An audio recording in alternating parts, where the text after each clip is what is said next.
પ્રભાસ 10 ઓગસ્ટથી સલાર 2નું શૂટિંગ કરશે. વરસાદને કારણે શૂટિંગમાં મોડું થયું. ફિલ્મ 2025ના અંત સુધીમાં રિલીઝ થશે. આજકાલ પ્રભાસ હાલમાં જ રિલીઝ થયેલી ફિલ્મ કલ્કી 2898 ADની સફળતાનો આનંદ માણી રહ્યો છે. આ પહેલા પ્રભાસે પ્રશાંત નીલ સાથે હોમ્બલે ફિલ્મ્સના પ્રોડક્શનની ફિલ્મ સલારમાં પહેલીવાર કામ કર્યું હતું.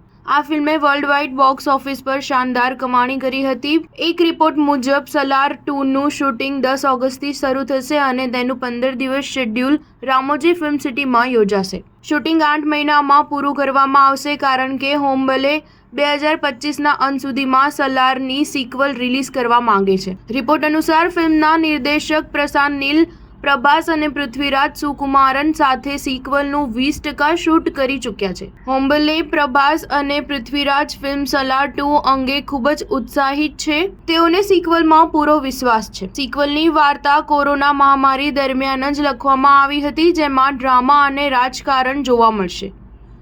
અત્રે ઉલ્લેખનીય છે કે પ્રભાસ સિવાય પૃથ્વીરાજ સુકુમારન, બોબી સિમ્હા, શ્રુતિ હાસન, જગપતિ બાબુ, શ્રિયા રેડ્ડી જેવા કલાકારો સલારમાં લીડ રોલમાં જોવા મળ્યા હતા. પ્રભાસ સલાર 2 ઉપરાંત સંદીપ રેડ્ડી વાંગા દ્વારા નિર્દેશિત સ્પિરિટમાં પણ જોવા મળશે. સ્ટાર ન્યૂઝ 7 હંમેશા સચ્ચાઈની સાથે.